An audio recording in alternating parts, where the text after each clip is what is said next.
Seguimos con la unidad Salud, la unidad número 4. Vamos a ver dos textos, el texto de Gracia Arnaiz y el texto de Laura Piaggio. Ambas son antropólogas, la primera es española, la segunda es argentina y ambas están dedicadas a temáticas alimentarias. En estos dos textos, el contexto, lo que se problematiza tiene que ver con un mismo escenario. Tiene que ver con el grave problema de la obesidad, del sobrepeso que tenemos en la actualidad.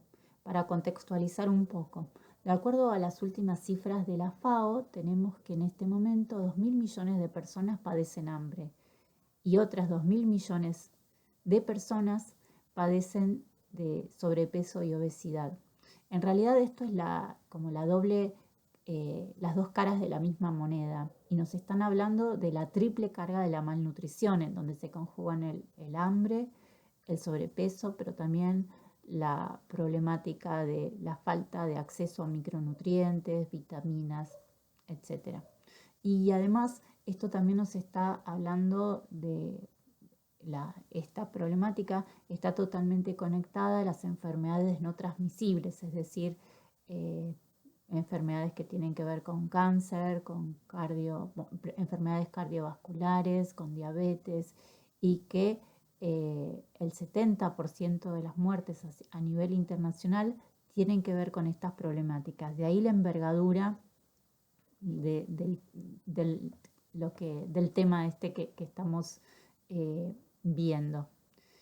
El texto de Gracia Arnaiz entonces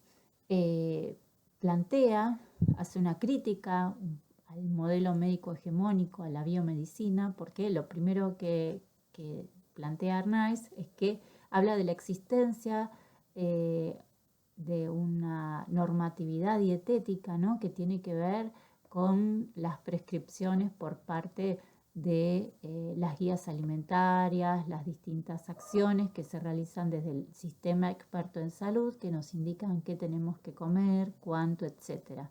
Pero que contar con esa información no necesariamente implica que puedan llevarse adelante esas prescripciones. Entonces, esta ideación biomédica tiene algunos inconvenientes, y es un poco lo que va a seguir analizando en el texto, ¿no?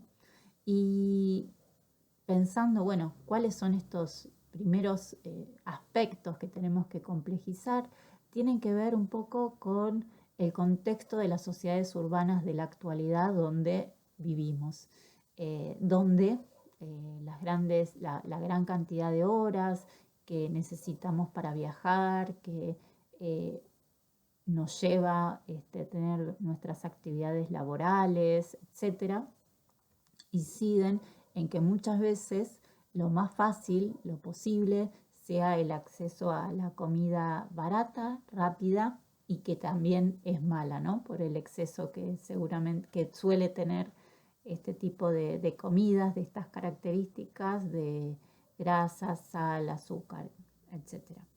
Pero que claramente tiene que ver con un ritmo de vida de las sociedades de la actualidad y que conecta con la noción de sociedades obesogénicas o entornos obesogénicos. Luego Laura Piaggio también retoma este concepto. Acá Gracia Arnaiz, la caracterización que hace de las sociedades obesogénicas tiene que ver con justamente las personas que vivimos en contextos caracterizados por la falta de movimiento, porque muchas veces el trabajo que se realiza no requiere del trabajo, de demasiado trabajo físico, el uso excesivo de las pantallas, el exceso de este tipo de alimentos que se ofrecen en el mercado, ¿no?, de exceso de grasas, de azúcares, de hidratos de carbono, la falta de etiquetados legibles, nuestro movimiento reducido también a causa del transporte privado, público, etc. Y ante esta situación, en prácticamente todos los países también, las respuestas también suelen ser calcadas por parte de los sistemas expertos, porque a pesar de que se reconoce toda esta complejidad, muchas veces las respuestas tienen que ver con la promoción de la actividad física, la promoción del consumo de frutas y verduras, que en última instancia terminan recayendo en la voluntad individual y no tanto en el compromiso colectivo, ¿no? Y eso sin pensar en la desigualdad social que existe, ¿no? Para que hay gente que sencillamente no podría cambiar de dieta por distintas cuestiones, que ahora vamos a seguir viendo un poco con el texto. Otro problema que detecta Gracia Arnaiz respecto a esta ideación biomédica de la obesidad, ¿no? Es que, bueno, las funciones, las personas comemos, y esto lo vimos ya en la primera unidad, comemos por una gran cantidad de razones y la de la salud es tan solo una, ¿no? Y muchas veces, de acuerdo a las circunstancias, puede ser que no prime esa precisamente. Entonces, entre las preguntas que se plantea es, bueno, ¿es que todos los gordos están enfermos? ¿Es que acaso la gente flaca está toda sana? Y que esto entonces también vuelve a marcar esta idea de que la ideación biomédica de la obesidad recae sobre el mismo trasfondo ideológico que tiene que ver con la responsabilidad individual de estar gordo o flaco. Otra de las cuestiones que plantea es que vivimos en una sociedad lipofóbica, esto también ya lo dijo Fischler, ¿no? En donde hay una aversión a la grasa, en donde hay un culto a la delgadez y en donde aparecen los contornos un poco borrosos entre los discursos biomédicos y los intereses de la industria del cuidado del cuerpo, ¿no? La industria de los alimentos light, etc. Y también aparecen ciertos reduccionismos, ¿no? Que Arnaiz se pregunta, bueno, ¿se engorda según lo que se consume o no es que también hay que poner más el acento en las cuestiones que tienen que ver con el ambiente, cuestiones hormonales, factores genéticos, metabólicos de las personas? Otro punto muy importante es que claramente la obesidad no afecta a todas las personas por igual y esto es justamente lo que indica la encuesta de nutrición y salud del año pasado, no solo en Argentina, en prácticamente todos los países. Los problemas de sobrepeso y obesidad afectan en general a las personas de menores recursos. Entonces, se necesita ampliar el espectro y ver las cuestiones que tienen que ver con el nivel socioeconómico, con el género, con el origen étnico, etc. Sabemos, y esto también lo plantea ella, y ya lo venimos viendo con el texto de Sidney Mintz, con el texto claramente también de Nilsson Maciel, en donde vemos que la alimentación depende de factores macroestructurales y microestructurales, ¿no? Y que entonces si los estados, si desde los sistemas expertos en salud realmente se quiere dar una solución al problema de la obesidad y la malnutrición, ¿no será que tendríamos que comenzar a pensar en otros ejes, en otras soluciones, como por ejemplo disminuir el precio de los alimentos saludables? Lo estamos viendo en este contexto, ¿no? Los alimentos, justamente en este contexto de pandemia, en este momento las frutas, las verduras, otros alimentos frescos como la carne, están muy caros y para las poblaciones que viven en los barrios, el acceso lo más fácil es llegar a tener acceso de hidratos de carbono, ¿no? Harina, grasa, aceite, hacer tortas fritas. Entonces, bueno, estas cuestiones son imprescindibles poder revisarlas, ¿no? Otro aspecto tiene que ver con que ella plantea, bueno, entonces, ¿por qué no disminuir el horario las jornadas laborales, para que de esa forma la gente tenga más tiempo entonces de cocinar, de hacer sus compras, etc. Y acá, esto no lo dice en este texto, pero sí lo dice en otro texto, repensar las cuestiones de género, ¿no? Para también que la socialización incluya, digamos, a los varones en las tareas que tienen que ver con la cocina. Y el texto de Laura Piaggio, lo que ella plantea, tiene que ver con parte de la idea de que los entornos obesogénicos vulneran el derecho a la alimentación. Entonces, en este texto,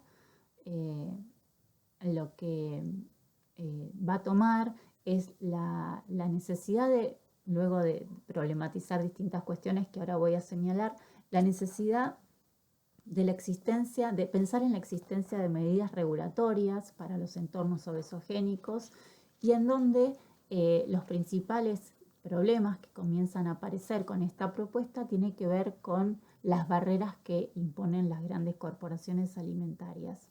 Y también va a problematizar el lugar que ocupa la comunidad científica en este escenario. Bueno, el derecho a la alimentación existe es reconocido desde 1948, desde el marco del reconocimiento de los derechos humanos. Luego fue objetivado en distintos pactos, instancias internacionales, ¿no? Es decir, que tiene una larga trayectoria, el reconocimiento del derecho a la alimentación. Y ahora vamos a ver por qué este aspecto es tan importante. Entonces, lo que en este texto se plantea es la necesidad, y acá trae en escena a escena a Oliver de Schutter, que fue el segundo relator de los derechos humanos de la ONU y quien planteara la necesidad de pensar en un cambio de paradigma, de uno productivista a uno regulador, que incluya la malnutrición por exceso. De ahí la necesidad de pensar en la regulación de los entornos obesogénicos. Pero que claramente todo este cambio de paradigma desata grandes controversias por parte de las grandes corporaciones productoras, las industrias productoras de alimentos, de productos ultraprocesados y bebidas azucaradas. Entonces, Laura Piaggio nos invita a reflexionar sobre ciertos supuestos subyacentes que se manejan dentro del área de los profesionales de la salud, como por ejemplo pensar que no existen alimentos buenos ni malos y otras frases muy habituales de escuchar. Otro punto en el cual se detiene tiene que ver con la sinécdoque del hambre, ¿no? Entonces, bueno, ¿qué es esto? Que desde la definición del derecho a la alimentación, que comprende, digamos, la disponibilidad de los alimentos en cantidad, calidad suficiente para satisfacer las necesidades alimentarias de las personas sin sustancias tóxicas, aceptables a la cultura, etc. Y que este derecho es violado por los estados cuando no se cumple, ¿no? Pero bueno, acá aparece esta idea de la sinécdoque y es que se está nombrando el todo, una parte para aludir al todo, ¿no? Cuando en realidad no alcanza con no padecer hambre, sino que lo que se necesita es el acceso a una alimentación adecuada. Adecuada, vamos a ver en la siguiente unidad que se problematiza porque también tiene que ver con la inexistencia de sustancias tóxicas. Y bueno, la definición que da de entornos obesogénicos es un poquito, da un paso más y nos quedamos con esta definición porque en relación a la de Arnaiz son textos que fueron escritos en distintos momentos. El de Gracia Arnaiz es de 2010 aproximadamente, el de Piaggio es de fines del 2014. Entonces, por entornos obesogénicos, y acá toma la definición de Swinburne, que es un referente en salud pública australiano, él habla de la suma los entornos obesogénicos entonces tienen que ver con la suma de las influencias que ejercen los entornos, las condiciones de vida, que promueven la obesidad en relación, porque alientan el consumo de productos altos en grasas, en azúcares, de sal, podríamos decir claramente de ultraprocesados, ¿no? Y en donde las empresas, en este sentido, fueron expandiendo, sobre todo desde la década de los 90, su presencia en los países incluso más pobres. Fue aumentando la disponibilidad de alimentos ultraprocesados. Y esto también aparece en los trabajos de la FAO y cómo de manera, como si fuera un espejo, a la par que aumentó la disponibilidad de estos productos ultraprocesados, también aumentaron las tasas de sobrepeso. Entonces, ¿qué implicaría pensar en este cambio de paradigma a uno regulador, siguiendo lo que veníamos diciendo? Bueno, implicaría, por ejemplo, soluciones como aumentar impuestos para poder subsidiar el consumo de frutas y vegetales, pensar en educación alimentaria, que los productores locales puedan vincularse con los consumidores urbanos, que de hecho en estos últimos tiempos venimos teniendo experiencias en este sentido, que ya las vamos a ver en la unidad de soberanía alimentaria, que las instituciones públicas puedan proveerse de alimentos frescos localmente producidos, es decir, que existen estas propuestas. Lo que se necesita son las decisiones políticas para, bueno, poder llevarlas adelante. Entonces, están las propuestas y acá aparecen, siguiendo el texto, muchos de los conflictos que comienzan entonces a aparecer, que tienen que ver con las acciones que llevan adelante las compañías transnacionales ya desde hace muchos años, ¿no? Y Laura Piaggio en este texto va dando distintos ejemplos. Tenemos además el audio de una clase que Laura dio en el año 2017 en la cátedra, así que van a poder seguir detalladamente este texto a través de estas grabaciones, que creo que les va a ser de mucha utilidad.